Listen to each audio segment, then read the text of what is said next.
pembahasan materi yang kedua yaitu jenis persediaan. Jenis persediaan terbagi atas dua.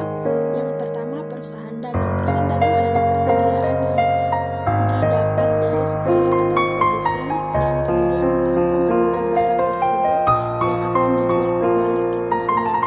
Contoh dari persediaan barang yang pertama perusahaan pasar swalayan, Indomaret, Alfamart, dan lain-lain. Yang kedua yaitu perusahaan manufaktur.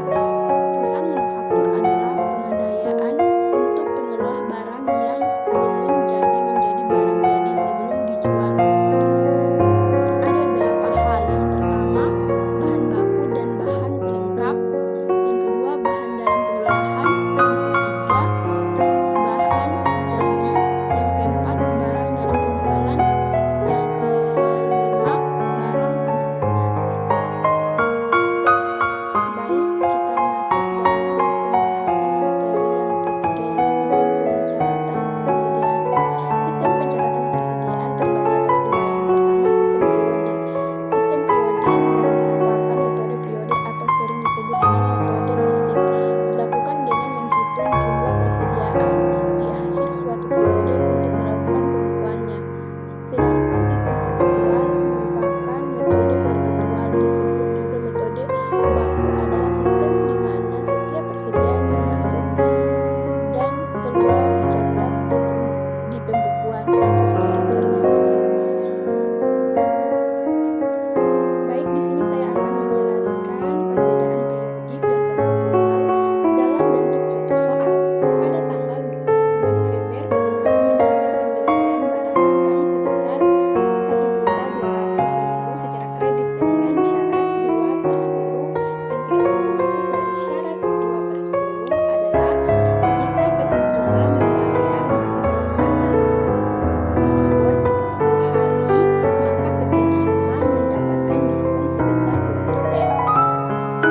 Dan N30 itu adalah waktu yang diberikan kepada PT Zuma selama 30 hari.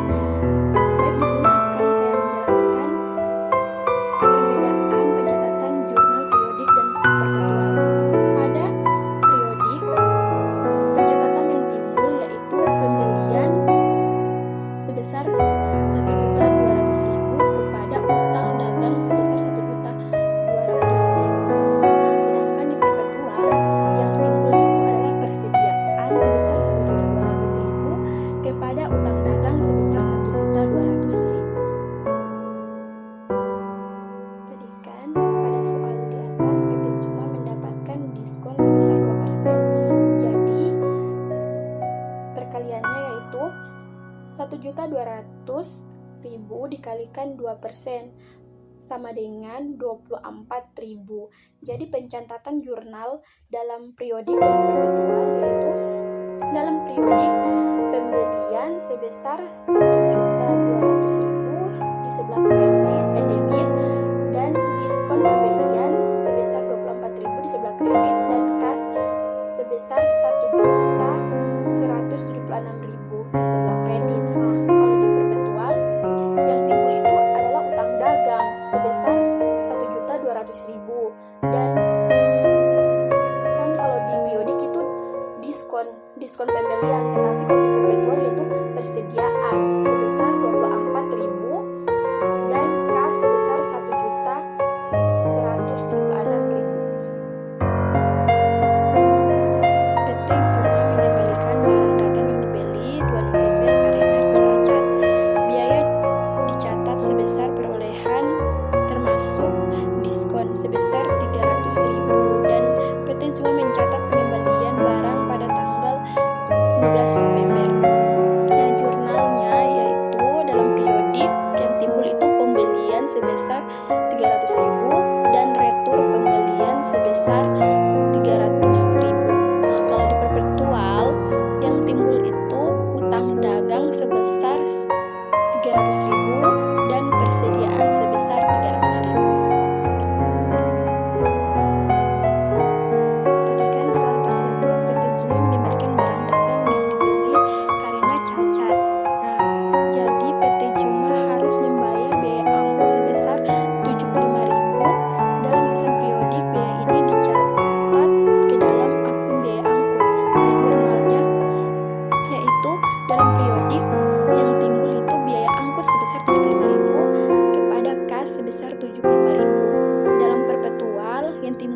persediaan sebesar 75.000 dan K sebesar 75.000. Kita pindah ke contoh soal berikutnya, yaitu tentang penjualan. Pada sistem periodik, HPP tidak dicatat setiap penjualan, tetapi total HPP dihitung pada akhir periode. Pada tanggal 3 November, PT Zuma mencatat penjualan sebesar 2.400.000 secara kredit dalam HPP sebesar 1.600.000. Jurnalnya yaitu dalam periodik yang timbul itu piutang sebesar 2.400.000 kepada penjualan. Kenapa yang piutang yang timbul? Karena mereka menjual secara kredit. Di sini dalam periodik tidak mencatat HPP-nya.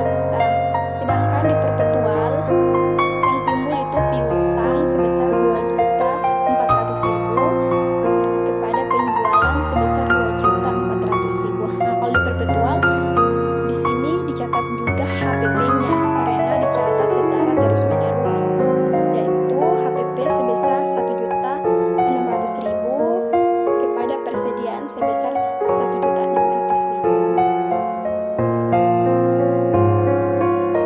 Pada tanggal 6 November, pelanggan mengembalikan barang yang dibeli dari PT Zuma pada tanggal 3 November dengan harga jual sebesar 800.000 dan HPP sebesar 600.000. Kita harus pahami soal, yaitu karena tadi kan kalau di atas itu pembelian, jadi PT Zuma mengembalikan barang. Sekarang pelanggannya PT Zuma yang mengembalikan barang dengan harga sebesar 800.000. Jurnal pencatatannya yaitu yang timbul yaitu retur penjualan sebesar 800.000 kepada piutang sebesar 800.000. Di sini tidak, kalau periodik itu tidak mencatat HPP-nya ya. Tapi kalau perpetual yang timbul itu retur penjualan sebesar 800.000 kepada piutang sebesar 800.000. HPP-nya sebesar 600.000 dan persediaan sebesar 600.000. Kita lanjut ke pembahasan yang keempat, yaitu tentang sistem penilaian persediaan. Sistem penilaian persediaan terbagi atas 3. Yang pertama yaitu Specific Identification Method. Metode ini digunakan dengan cara mengidentifikasikan setiap barang yang dijual dengan setiap barang dalam akun persediaan. Metode ini dapat diterapkan pada situasi yang melibatkan sejumlah kecil item barang tinggi dan dapat dibedakan. Contohnya perhiasan, mobil, furnitur. Dalam metode ini ia memiliki kelemahan, yaitu perusahaan dapat manipulasikan laba neto dan biaya-biaya yang terjadi dilokasikan secara arbitur. Yang kedua yaitu ada Cost Flow Method, Risk in Force of FIFO dan Overgain Cost. Dalam pembahasan ini, materi ini dibahas pada bab 14 nanti. Yang ketiga itu ada estimasi persediaan. Estimasi persediaan terbagi atas 2. Yang pertama Gross Profit Method atau metode laba kotor. Akuntan, auditor, manajer sering menggunakan metode ini menguji kewajaran nilai persediaan akhir. Selain itu juga dapat untuk mendeteksi kesalahan yang besar dalam menilai persediaan akhir. Yang kedua, Retail Inventory Method atau metode harga eceran. Metode ini sering dipakai oleh retail seperti pasar swalayan dan pasar rebah untuk menaksir menilai persediaan guna menyusun laporan perhitungan laba rugi atau untuk menentukan apakah terjadi kekurangan persediaan. Kita lanjut ke pembahasan materi yang kelima, yaitu tentang sistem persediaan dan perpajakan. Dalam Undang-Undang PPH Nomor 36 Tahun 2008, sistem pencatatan persediaan tidak diatur secara jelas. Selama sistem pencatatan tersebut dapat menunjukkan kebenaran pencatatan, konsisten dan taat asas, maka kebutuhan perpajakan dapat menerimanya. Apabila contoh penilaian pemakaian persediaan yang diuraikan pada penjelasan Undang-Undang PPH Nomor 36 Tahun 2008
kalau kita mencari harga satu unit barang dagang yaitu 5 juta ribu dibagi 100 sama dengan 50 unit 50.000. Pada tanggal 31 Maret 2012, PT Bintang menjual 30 unit barang dagang secara tunai dengan harga jual per masing-masing unit sebesar Rp70.000 belum PPN. Jadi jurnalnya kita mendapatkan kas sebesar Rp2.310.000. Dari mana kita mendapatkan Rp2.310.000, yaitu pajak pengeluaran sebesar Rp210.000 dan penjualan sebesar Rp2.100.000. HPP-nya yaitu sebesar Rp1.500.000 kepada persediaan barang sebesar Rp1.500.000. Dari mana kita mendapatkannya? Karena tadi kan per unit itu harganya Rp50.000, jadi dikalikan yang sudah terjual yaitu 30 unit, jadi Rp50.000 dikali 30 unit sebesar, jadi pendapatannya yaitu Rp1.500.000. Jadi persediaan barang yang tersedia dalam pembukuan PT Bintang bertanggal 31 Maret 2012 adalah Rp50.000 dikali Rp70.000 yaitu sama dengan Rp3.500.000.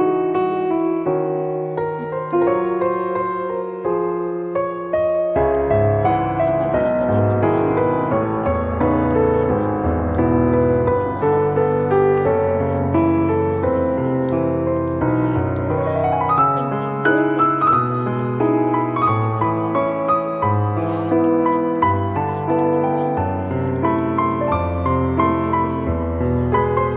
PT Bintang tidak dapat mengkreditkan pajak masukan sehingga pajak masukan dimasukkan sebagai harga perolehan barang dagang. Jadi harga satu unit barang dagang adalah Rp5.500.000 dibagi 10 unit sama dengan Rp55.000. Jadi jurnal yang timbul yaitu kita mendapat kas sebesar Rp2.100.000 kepada penjualan sebesar Rp2.100.000. HPP-nya yaitu sebesar Rp1.650.000 kepada persediaan barang dagang sebesar Rp1.600.000. Dari mana kita mendapat Rp1.600.000 yaitu dari 50